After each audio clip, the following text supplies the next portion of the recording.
हमारे पास हमारा मन है। बोलो, मन सबके पास है। ऐसा कौन संसार में प्राणी है कि जिसके पास मन ना हो? वो बात अलग है कि मन किसी का विचलित रहता है, तो किसी का कभी कभी वश में हो जाता है और कभी कभी वो वश से दूर हो जाता है। हो सकता थोड़ी देर के लिए वश में हो जावे और फिर हमसे दूर हो जावे, लेकिन मन सबके पास है। बुद्धि भी सबके पास है। अंतर इतना है, किसी की बुद्धि सुसुप्ति अवस्था में है तो किसी की बुद्धि जागृत अवस्था में है, लेकिन बुद्धि सबके पास है कि नहीं? सबके पास बुद्धि है। लोग कहते हैं कि पागलों के पास बुद्धि नहीं होती है। मैं एक बात बता दूं, चित्रकूट के रेलवे स्टेशन पर 4 पागल हैं और 35 साल से वो रह रहे हैं और आज तक कोई घटना नहीं घटी। वो बड़े बड़े डॉक्टर इंजीनियर रेल की पटरी पर सो गए। बोलो, बड़े बड़े डॉक्टर इंजीनियर मास्टरों की बुद्धि खराब हुई, उन्होंने रेल की पटरी पर जीवन का अंत कर दिया, लेकिन वे 4 पागल 40-45 साल से बराबर डटे।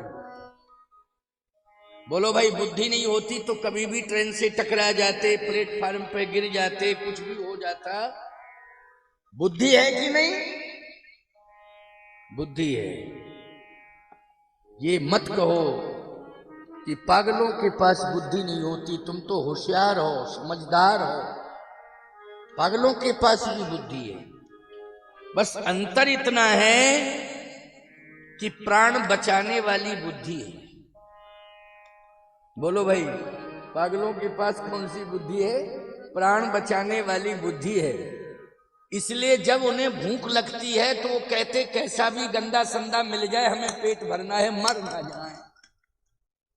भूखों नहीं मरेंगे, खाएंगे चाहे जैसा मिल जाए। तुम्हारे पास बुद्धि इतनी है, तुम समझदार हो कि जब अच्छा मिलेगा तभी हम खाएंगे, नहीं भले भूखे रह जाएं। क्यों भाई? इतना ही अंतर है। भले ही भूखे रह जाएं, लेकिन अच्छा मिलेगा, स्वच्छ मिलेगा, पवित्र मिलेगा तो भी हम खाएंगे, नहीं तो भूखे रह जाएंगे। लेकिन पागल कहता है, गंदा संदा जैसा भी मिल जाए, मिट्टी कचरा का कहां भी पड़ा मिल जाए, हम भूखे नहीं रहेंगे, हम तो पेट भरेंगे। प्यारे, उनकी बुद्धि केवल मात्र खाने, सोने और अपना जीवन किसी तरह से गुजारने में लगी हुई है। लेकिन तुम सबकी बुद्धि जागृत अवस्था में है। हमें क्या करना है, क्या नहीं करना है, कहाँ सोना है, कहाँ रहना है, कहाँ जाना है, कहाँ नहीं जाना है, कहाँ नहीं सोना है, ये सब सोच रहे हो तो बुद्धि है। लेकिन ये सांसारिक सोच वाली बुद्धि है, इसलिए तुम अयोध्या से दूर हो। तुम्हारा सांसारिकता में जाने वाला मन है, इसलिए तुम मिथिला से दूर हो। और तुम्हारा चित्त जो है हमेशा घर में, परिवार में, रोजगार में, व्यापार में फंसा हुआ है, इसलिए चित्रकूट तुमसे दूर है। अगर अपनी बुद्धि को तुम अयोध्या से जोड़ दो तो नित्य ही तुम्हारे जीवन में अयोध्या होगी, और मन को मिथिला से जोड़ दो तो प्रतिदिन मिथिला, और चित्त को चित्रकूट से जोड़ दो तो कामता नाथ हर रोज तुम्हारे हृदय में रहेंगे।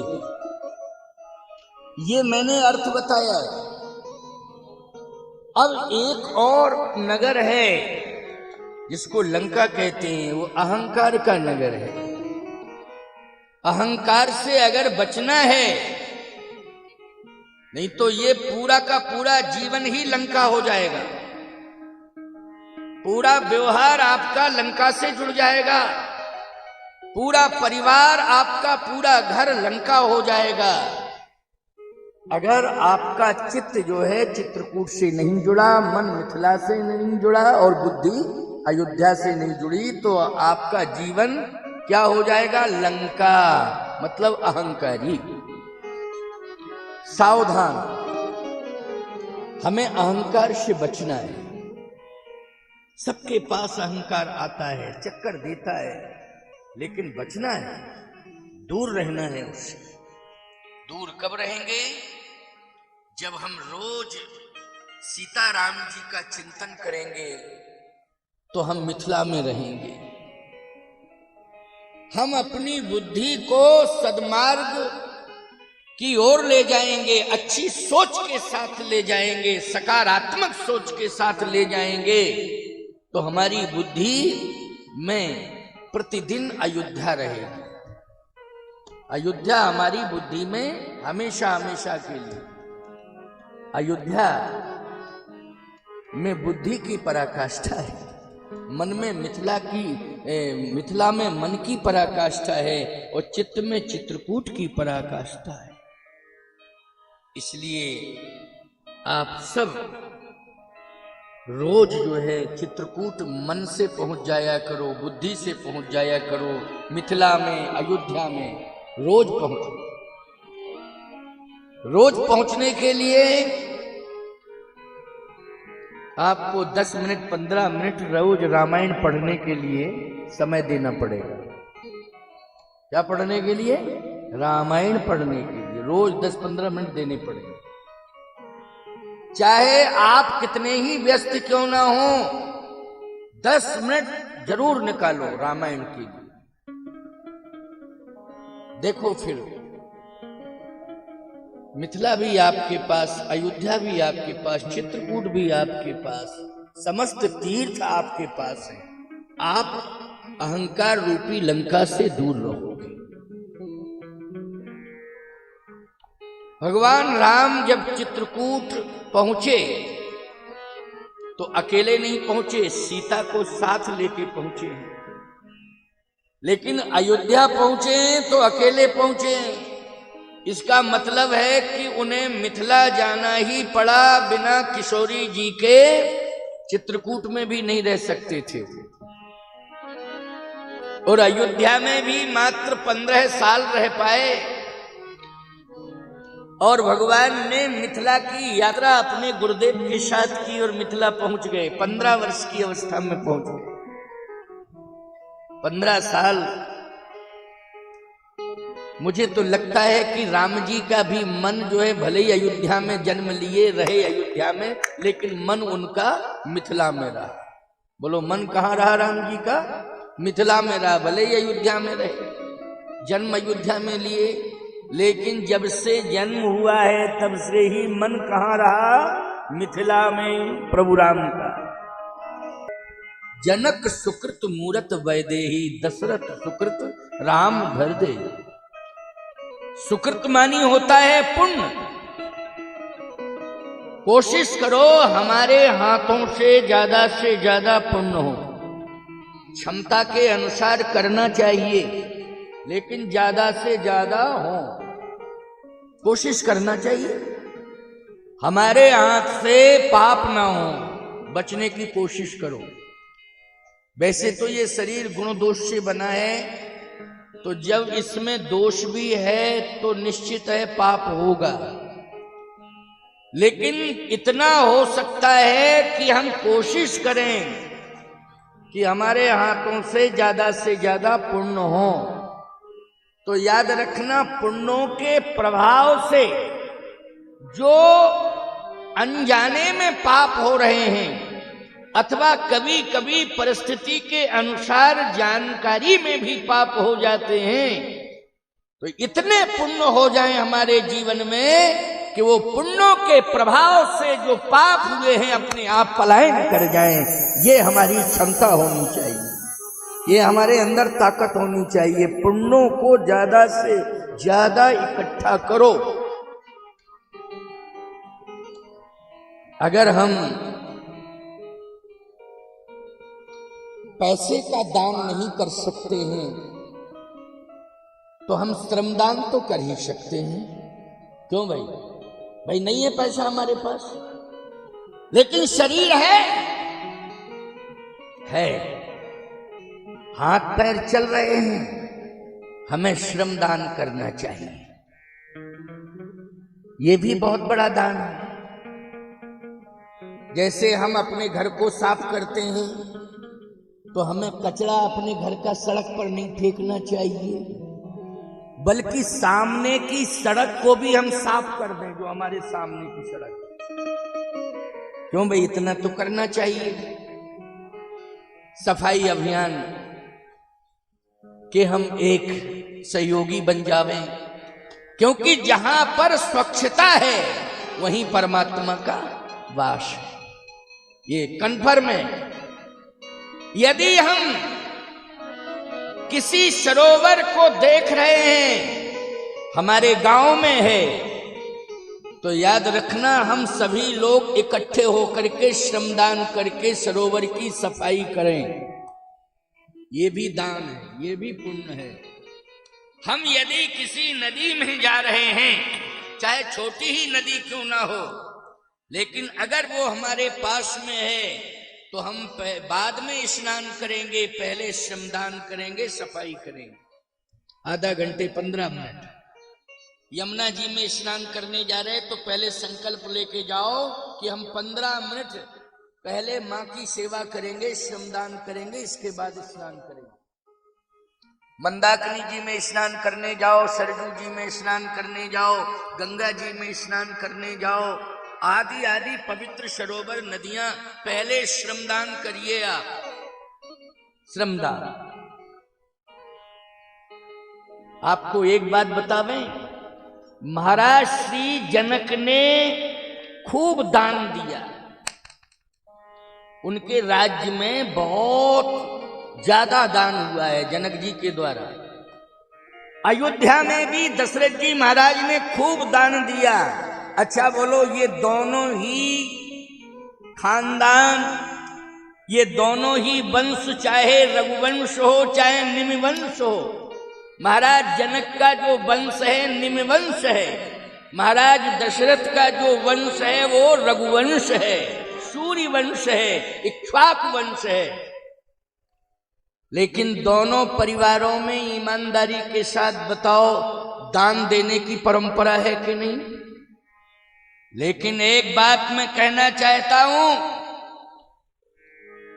भले ही दशरथ जी महाराज के बारे में हम न कह पावे, लेकिन जनक जी महाराज के बारे में तो हम कहेंगे कि भले ही जनक जी दान करते रहे, विभिन्न प्रकार के दान उन्होंने किए हैं, वो राजा हैं, उनके पास खजाना भरा पड़ा है, सब कुछ है, ज्ञान भी बहुत है, जासु ज्ञान रवि भव निसिनासा, बचन किरण मुनि कमल विकासा। लेकिन सीता जी को तब तक प्राप्त नहीं कर पाए जब तक खेत में जाकर के हल नहीं चला दिए, मतलब श्रमदान नहीं किए, तब तक सीता को प्राप्त नहीं कर पाए। उन्हें श्रमदान करना पड़ा। बोलो, करना पड़ा कि नहीं? हल चलाने का अर्थ क्या है? जल्दी बोलो। एक मजदूर हल चलाता है तो बदले में पैसा लेता है, लेकिन राजा हल चला रहा है तो बोलो, श्रमदान माना जाएगा कि नहीं माना जाएगा? जल्दी बोलो। श्रमदान ही माना जाएगा। जनक जी ने बोलो हल चलाया कि नहीं चलाया? तो सीता जी मिली कि नहीं मिली? इसका मतलब है उदास मत होना, निराश मत होना कि हमारे पास पैसा नहीं है, हमारे पास तो कुछ भी देने के लिए नहीं है, हम कहां से दान कर दें। प्यारे, अगर तुम सच्चे मन से श्रमदान कर दोगे, निश्चित रूप से तुम्हें जानकी मैया की कृपा मिल जाएगी, निश्चित रूप से सीता राम जी की कृपा मिलेगी। इसलिए यज्ञ चल रहा है, दान भी करो, अन्नदान, द्रव्यदान, वस्तुदान, जितने प्रकार के दान हैं भैया, सामर्थ्य तुम्हारा जितना है उतने प्रकार के दान करो, लेकिन श्रमदान भी करो। इस परिसर में क्या करना है? श्रमदान, श्रम सेवा करनी है, सेवा करो, क्योंकि सेवा भी भजन है।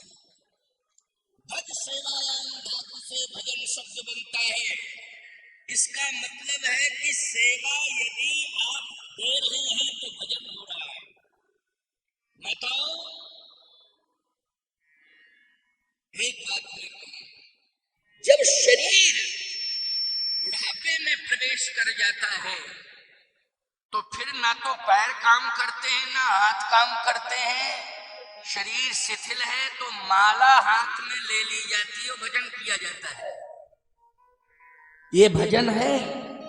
लेकिन घर में बहू आई, वो भी सास के बगल में माला लेके बैठ जाए, तो तुम्हारे घर में भोजन बनाने के लिए क्या तुलसीदास जी आएंगे?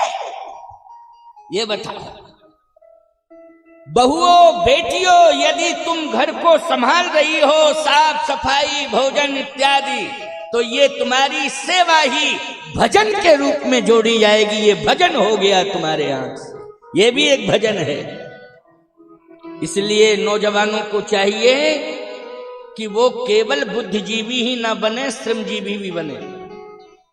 शिक्षा की क्रांति में स्वागत है, चाहे बेटी हो चाहे बेटा हो।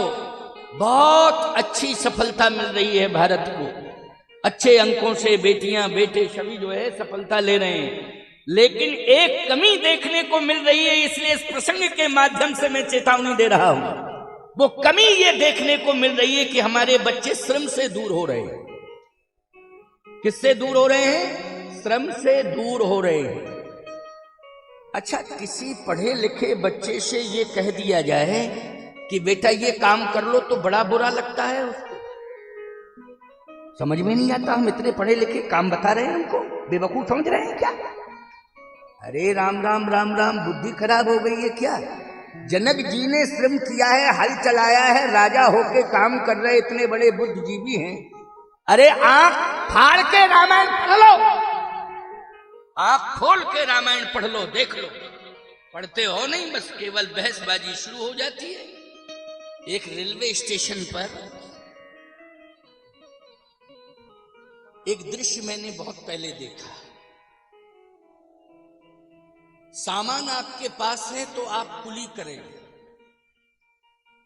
और लगभग 5-10 किलो से ज्यादा वजनदार सामान है तो आप कुली करें। क्यों भाई, सहयोग लें। अगर आप अकेले हैं और 5 किलो 10 किलो से ज्यादा सामान है तो आप कुली करें।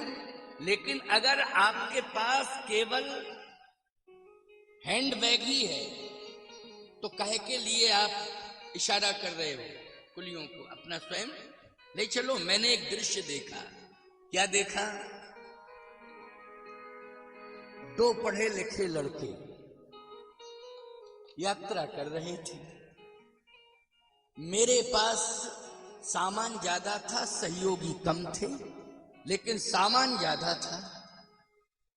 यात्रा में कर रहा था क्योंकि सिंहासन चलता, ये चलता। अब तो मैं पर्सनल वाहन से यात्रा करने लगा हूं, लेकिन पहले ट्रेन से यात्रा करता था। तो फिर हमारे शिष्यों ने आवाज लगाई, ए कुली इधर आओ इधर आओ इधर आओ, गाड़ी आने वाली है, ये सामान उठाओ ले चलो। अब वो पढ़ा लिखा लड़का क्या कहता है? बाबाओं के बड़े जलवे, बहुत पैसा हो गया है बाबाओं के पास। वो तो कह रहे हैं लड़के तो लड़के। अच्छा एक बात बताएं, लड़के जो लड़के ही सब काम करें वही लड़के, जो हर काम लड़के करें वो लड़के। हमारे यहाँ पुत्र की परंपरा है। किसकी परंपरा है? पुत्र की परंपरा है। अब किसी पढ़े लिखे लड़के से कहो लड़के, किसी बच्ची पढ़ी लिखी बच्ची से कहो लड़की, बुरा लगता है। क्यों? बेटी कह दो प्रसन्न हो जाएगी, बेटा कह दो तो प्रसन्न हो जाएगा। क्यों? बेटी इधर आ, एकदम खुश। ए लड़की इधर आ। पढ़ा लिखा नहीं है ये व्यक्ति, किस प्रकार की भाषा बोल रहा है? इस तरह से, ए लड़का इधर आ। अरे ये सब रफ भाषा बोल रहे हैं। बेटा इधर आओ। क्यों भाई, प्रेम आ गया कि नहीं आ गया? भाषा में बहुत अंतर। लेकिन क्या बतावें आपको, वो कैसे पढ़े लिखे बच्चे, समझ में नहीं आया मेरे भी। बोले बाबाओं के बड़े जलवे। अब एक हैंड बैग लिए था लड़का, उसने भी कहा कुली इधर आ। तो हमने कहा ये तो ये हैंड ही बैग लिए, मुश्किल से 2-4 किलो वजन, 2 किलो ही होगा, छोटा सा था। हमने कहा इसने कुली क्यों बुलाया? मैंने कहा निश्चित सरीकत आ गई इस लड़के के मन में, इधर आओ। वो आ गया। उसने कहा आपके पास सामान नहीं है, आपने क्यों बुलाया? बोले तुम्हें भैंस से मतलब है कि पैसे से मतलब? बोले देखिए आप कुछ भी कहें, हम 50 रुपए से कम नहीं लेंगे, पहले की काफी समय पुरानी बात, 50 रुपए। उसने कहा 50 दूंगा, बैग ले चल मेरा। अब दूसरे लड़के के पास बैग भी नहीं था, हैंड बैग। उसने भी कहा है कुली, दूसरे से कहा है कुली, कहा इसके पास तो कुछ भी नहीं है, इसके पास तो हैंड बैग भी था, 50 रुपया इस बेवकूफ ने खर्च कर दिया केवल शरीकत में कि महात्मा जो है कुलियों को बुला रहे हैं, शाम ये कर रहे हैं। उसने कहा ए कुली इधर आओ। मैंने कहा इसके पास तो हैंड बैग भी नहीं, ये क्यों बुला रहा है कुली को। जैसे ही कुली आया उसने कहा कहिए बाबूजी। बोले टिकट निकाला, वो टिकट, और कहा मेरा टिकट ही ले गए। हम क्या किसी से कम है, हम क्या किसी से कम है, तू मेरा टिकट ही ले चल। अच्छा बोलो, ये पैसे की बर्बादी है और ये बुद्धि का दिवालियापन है। शरीकत में सैकड़ों एकड़ जमीनें बिक गईं। शरीकत में ही तुम्हारी सारी प्रतिष्ठा मिट्टी में मिल गई। और शरीकत में एक दिन वो आ गया कि भोजन के लाले पड़ गए। शरीकत नहीं, बुद्धि से काम करो, आवश्यकताओं की पूर्ति करो, अनावश्यकताओं से निवृत्ति रखो। अनावश्यकताओं से हमेशा निवृत्ति रखनी चाहिए और आवश्यकताओं की पूर्ति करनी चाहिए। यही है संतुलन। और इसी संतुलन से हम केवल दिल्ली, बंबई, कलकत्ता ही नहीं पहुंच सकते हैं, हम भगवान के दरबार में पहुंच सकते हैं, भगवान को पा सकते हैं और भगवान को अपने घर में बुला सकते हैं अगर हमारे अंदर बुद्धि का सदुपयोग हो जाए। जनक जी ने अपनी बुद्धि को श्रम से जोड़ा। किससे जोड़ा? श्रम से जोड़ा। अपनी बुद्धि को श्रम से जोड़ा, इसलिए अयोध्या के परिवार का एक बार संतुलन बिगड़ गया, रघुवंश का। लेकिन निमि वंश का, जनक के वंश का कभी संतुलन बिगड़ा नहीं। बोलो बिगड़ा क्या? अयोध्या का कब बिगड़ा? जब कैकई रूठ गई। क्यों भाई? राज सत्ता के कारण कैकई रूठ गई, तो बोलो संतुलन बिगड़ा कि नहीं बिगड़ा? दशरथ जी को मरना पड़ा कि नहीं? और तुलसीदास जी को लिखना पड़ा, धर्म मसान जन पर जन भूता, सुतमित मीत मनो जमदूता। अयोध्या को लिखना पड़ा। अयोध्या वालों को जमदूत कहा है। अयोध्या के हर घर को क्या लिखा है? घर मसान जन पर जन भूता। भूत कहा है, यहाँ के लोग भूत हैं, यहाँ का घर स्मशान है, क्योंकि राम जी छोड़ के चले गए और दशरथ जी प्राण छोड़ दिए। संतुलन बिगड़ा कि नहीं बिगड़ा? जल्दी बोलो। लेकिन मिथिला का संतुलन कब बिगड़ा है आप बता दीजिए। कभी कोई कंडीशन ऐसी आई हो कि जिसमें विडंबना भोगनी पड़ी हो मिथिला को, तो आप रामचरितमानस नहीं, वाल्मीकि रामायण या जितनी रामायण है, रामायण शतकोटि अपारा, आप किसी भी रामायण का उदाहरण दे दीजिए, बता दीजिए मुझे कि मिथिला का संतुलन यहां बिगड़ा है। क्यों? महाराज जनक केवल बुद्धिजीवी ही नहीं है, श्रमजीवी भी है। इसलिए जिस दिन तुम बुद्धि के साथ श्रम को जोड़ दोगे, उस दिन कोई समस्या तुम्हारे घर में नहीं रहेगी, तुम्हारे गांव में नहीं रहेगी, और तुम्हारे समाज में नहीं रहेगी, और तुम्हारे राष्ट्र में नहीं रहेगी। समस्या का समाधान होता ही रहेगा, हर पल होगा, हर क्षण होगा। ये मैं गारंटी के साथ कह रहा हूं। इसलिए मिथिला की कथा अवश्य सुनो, महाराज जनक का चरित्र सुनो, और मिथिला के लोगों का वो कर्तृत्व और व्यक्तित्व देखो कि मिथिला के अबाल वृद्ध नर नारी क्या कर रहे हैं। रामायण को ध्यान से सुनो। इसलिए तो कहता हूं कि ये समय समय पर यज्ञ के साथ, होम यज्ञ के साथ ज्ञान यज्ञ भी होना चाहिए। बिना ज्ञान यज्ञ के होम यज्ञ सफल नहीं होता है।